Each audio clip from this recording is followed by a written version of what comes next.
Hello, everybody. I'm Warren Graham, one of the authors of New World Revelation, Chronicles of a Black Sheep.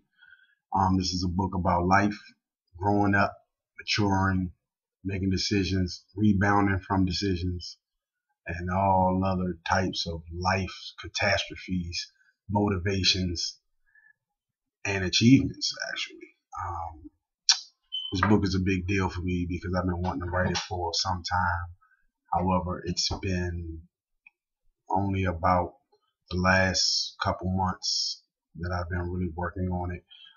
As I said, I'm one of the authors. My co-author, Miss Shanice Taylor, is a very talented lady, um, writer, and a huge motivation for this book. One of the hugest motivations for this book. So one of the things that I wanted to do was do this video every Friday, basically chronicling the chronicling of New World Revelation. I made a post on Facebook and I basically asked for questions. Whoever wants to ask a question, I'll answer it. So this is how it's going to work out. Um, I kind of stuck my foot in my mouth and I said, if you want to ask a question, you can ask any question you want. I did not realize that these questions were going to come so rapidly and so strong. So, okay, here we go. The first question, so really good questions, by the way. So I'm not critiquing anybody's questions. But this question is by Miss Victoria Graham. What inspired the two of you to start writing? One of the issues was that I spent about two and a half years writing a business plan for a business that for my family, and I really had a hard time getting it off the ground. One of the things that I wanted to do was find a way to make decent money, so that I could raise money to start my business. Of all the projects that I wanted to take on to do, writing a book was actually one of them. A book about my life, a book about the lessons that I learned, so that hopefully that I could, if somebody read it, they can really understand what people consider black sheep, the outcasts of society. An outcast of society is not always the guys or girls who end up in trouble, but just for those who don't know, could be basically a way of opening up some minds to these children that fall through the cracks. And one of the ways that they fall through the cracks is, and not just children, but adults as well. One of the ways that they fall through the cracks is that people think they're just strange, and they're strange, and they don't fit in, and they're just this way or they're just that way. So okay, here we go. So one of the things that I wanted to do, I reached out to some members of a group that I'm with. It's called Black Owned Business Network on Facebook. It's a great group, great network, a lot of positive people, positive black people. They really don't get a whole lot of credit. Just one of the many groups of people that's out there trying to, basically change the world one step at a time, one person at a time. So I reached out and I said, hey, I need someone who can write. I have a lot of information that I'm trying to get. It's a huge project for me, personal project, and I think that it can do something. I need a writer who can help me. Miss Taylor was the first person to respond, and for some reason, she was the first. Jumped on it. We started communicating. Next thing you know, the book is started, and we are almost 5 chapters in right now to date. So okay, that's what inspired. That's what inspired us. So plus, she's been a huge motivation. I mean, one of the biggest motivations. I can't say that enough. Um, all in all, her push to say, okay, you have a story to tell it. You want to help people. That's what's up. That's where it is. Let's get it. Let's do it. Those were her words exactly. Let's get it. So we've been getting it ever since. So it's been fun. It's been rough because whenever you recall memories, especially bad memories, um, you have to be settled enough to be able to do it. So that's one of those things where you don't really want to drag out bad memories, but it's about cleaning out your closet so you can move forward. And that's what this question session is all about. It's about people wanting to understand who I am, what this book is about, and hopefully what's the good that can come out of it. Because hey, life is full of a lot of distractions, and hopefully, this book can be a motivation for somebody who feels that they're a black sheep, they don't fit in, or they feel like they want to be part of something. Sometimes we end up being part of the wrong thing, just wanting to be part of something. So that's it. Hopefully, either by today or tomorrow or soon, hopefully sometime soon. She's a very busy woman, but Miss Shanice Taylor is working on an introduction video, and hopefully she will have it to me. And just as soon as I get it, I will post it on my page and on YouTube as soon as possible. So I asked for questions, and I got it. So the first thing I want to do is start going over the questions. That was the one question by Miss Victoria Graham. I hope that I have answered your question. She is also working on answering your question as well. The second question, and this was one that kind of got me a little bit because I didn't think that I was doing that. But Anonymous says, you speak, excuse me, I got a bad print job. She says, you speak of love so deeply. How did this lost love affect your life, book, attitude toward women, and who is she? Wow, that's a lot, the question. But I'm going to answer it. How did this lost love affect my life? Kind of giving up the book. This lost love affected my life because we were two black sheep. She was one, I was one, but her heart, her spirit was so strong with me that she really changed the way that I did things. She was tough, but she was very tender at the same time, and it was a strange combination. So she affected my life that way. She caused me to open up to things that I thought that I had like locked away the possibility of accepting. So she was just that special. She became just that special in a very short period of time. And when I say short period of time, I mean over the course of a month, maybe. That type of special. She affected the book. Her chapter, she's in chapter 2. It explains all about her, how I met her, how I overcame a lot of adversity to get to the point to meet her. But unfortunately, I screwed up, y'all. So the book was originally, chapter 2 was originally supposed to be, I believe it was starting over with Love's Destiny, and it changed to Mission Failure, Loving and Leaving Again. So yeah, I screwed up, and if you want to know how I screwed up, you're just gonna have to wait for the book. But I screwed up. So because I'm all about being honest and I'm all about being accountable for myself and for my actions, I had to change chapter 2. But not so much.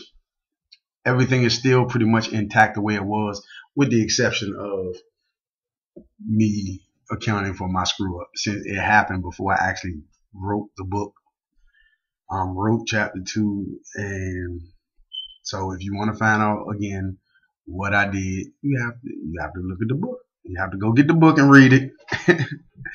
um, but I will say this: despite everything, um, we are still friends. She is still very important to me. We have still so much that we have to do together, and that is in the form of our daughter, which is very special to both of us, and all the my son, which is very special to both of us, and all of the kids, and so we have a big life still. And so as far as the attitude toward women goes, she didn't this situation didn't change my attitude toward women. She changed my attitude toward women, because when I met her, I was in a particular mind state, and as much about her that intrigued me, the more I found out, the more it changed me, and that's special. And you never wanna admit that sometimes, because it's a scary thing to change because of a person that affects you so much. So that is basically what it is. If you want to find out who she is, I'm going to keep that anonymous right now until the book comes out. She has agreed with that. She was like, okay, I'm not going to, don't tell everybody who I am. I said, okay, I won't. So you'll find out exactly who she is. If you like, get the book. Thank you, Anonymous, for your question. I hope that I have answered it. Wow. Question 3 is, it's a rough one. I was not going to read it at first, but then I remember I made a statement that I was going to answer every question. I don't even know if this is a question, so I guess I could have put that in the catch-22 and threw it away, but I'm going to read it anyway. I apologize for the language. I have to read it just like it came to me. This person, Chuck, you seem like a fucked up individual. Thanks, Chuck. I don't know what to say to that. I guess in learning and testing and everything, I guess I have to let you have your opinion, Chuck. So if that's your opinion of me, then so be it. Buy the book. You might find out that I may be just like you, or your son, or somebody you know. And hopefully one day that you will not choose to express yourself in such a negative way. The whole basis of this book is that how negativity takes over and can and will ruin aspects of your life, or really deplete it very much so. So thank you, Chuck, for that statement, I guess.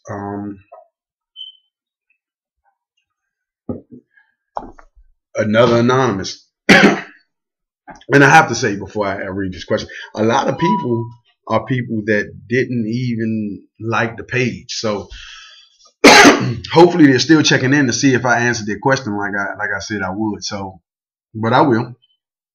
As I said I would. Next question is by anonymous again. Why should I read your book?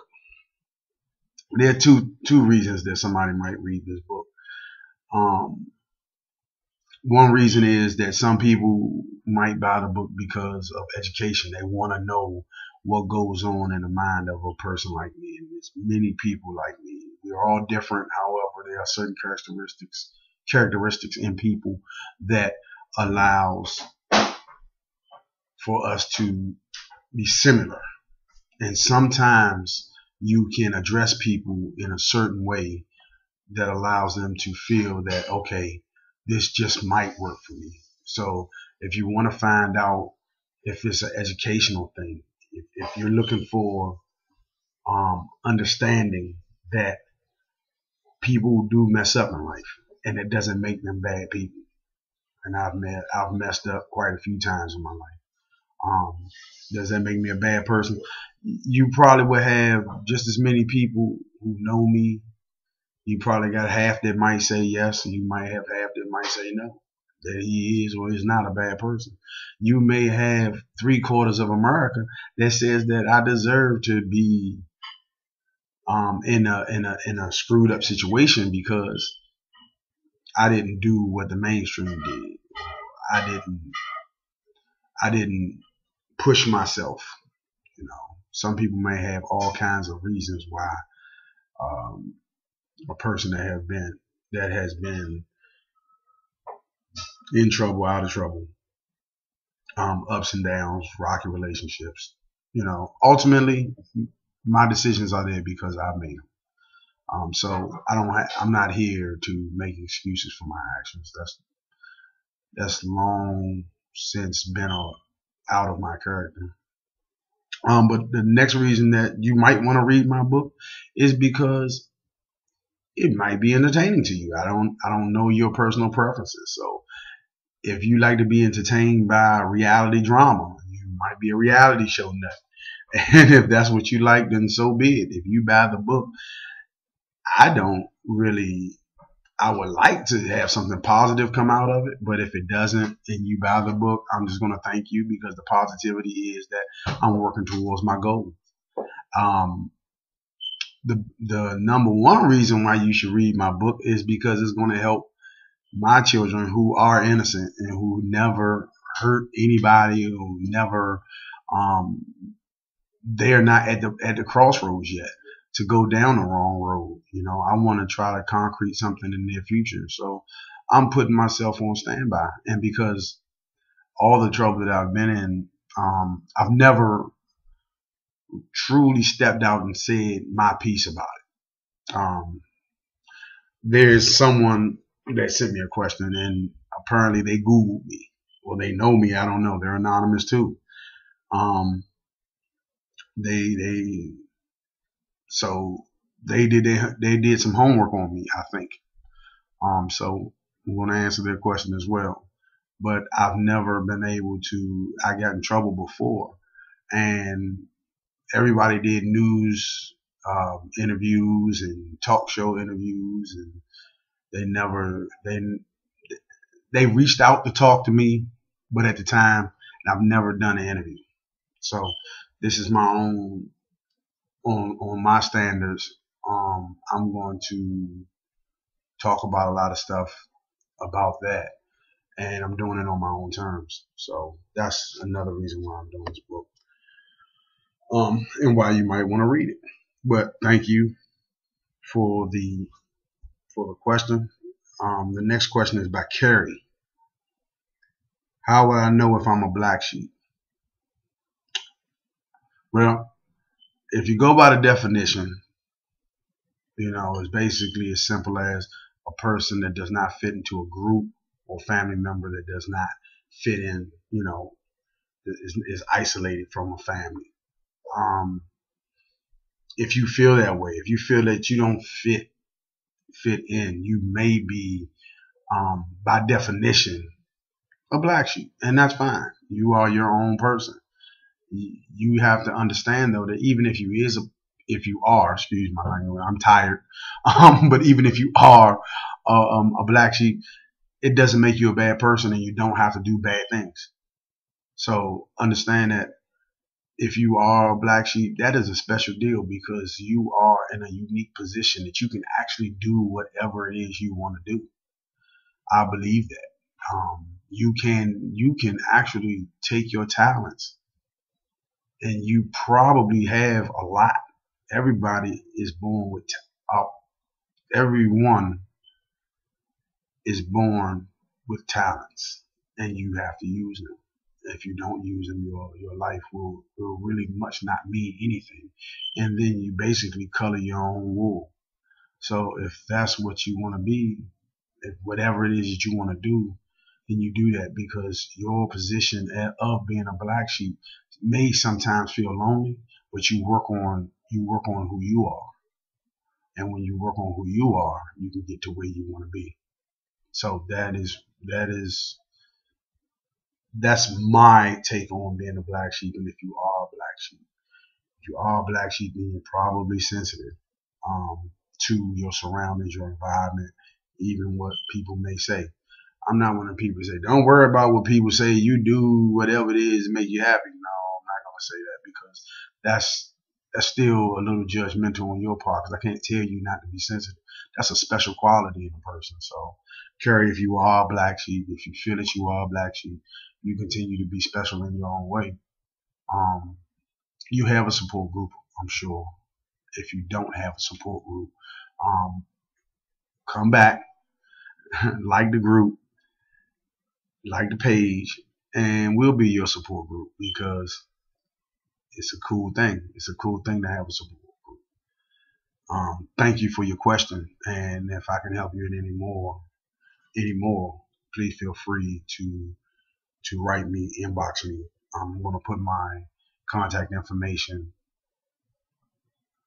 later on before the end of the video. Okay, my last question, and wow, okay, this is the one. This is the Front Street question. Anonymous again. It says, are you the guy that shot the teacher, and do you think that he forgives you? Yes, I am. 17 years old, 1994. I went to Largo High School, and I shot a teacher named Barrington Miles. I always professed that it was an accident. Some people may have believed me, some people may have not. I don't know whether he believed me or not, and whether he forgives me. I have no clues of that. I would love to have the opportunity to talk to him about it. But I couldn't do much contact because of the case and because of all the kind of crazy things that were going on because of that. So that if I wish he would, I mean, that would be really nice. No one wants to. Anybody that wants to change his past definitely needs the forgiveness of people that he may have hurt. That's important. So I think about that a lot. I hope he does. I bear no malice against him. So, and if you want the whole story again, you have to buy the book, because I'm not going to go through the whole thing right now. But I do appreciate that question. I've been asked that question many times, and so be it. It happened. I am extremely apologetic for it, and I hope that one day I can really get past it for not just for me, but for my children, so that I can be that dad that's not hindered, so that I can be that super daddy like I had. So that's all the questions that I have, and like I said, hopefully we will have a video soon from Miss Taylor. And pardon the my hair. I'm getting ready for a photo shoot soon, so I have to get ready.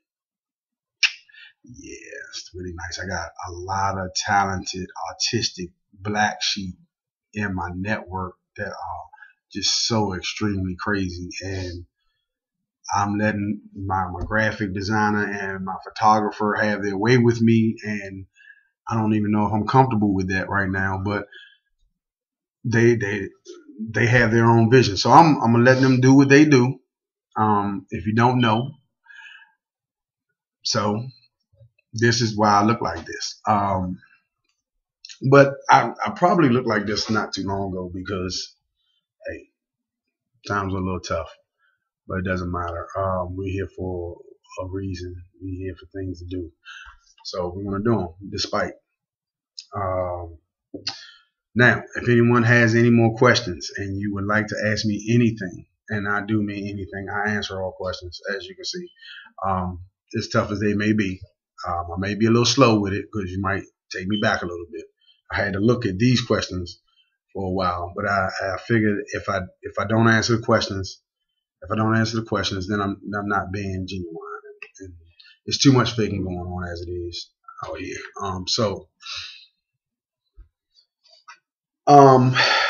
If you want to get in touch with me or in contact with me, my email address is warrengraham76@gmail.com.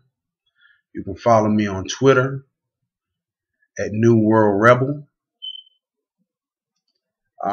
You can also inbox me on Facebook through the page, on chat. It doesn't matter. Whatever you're comfortable with. Thanks for listening. Thanks for coming out. God bless you. Good night.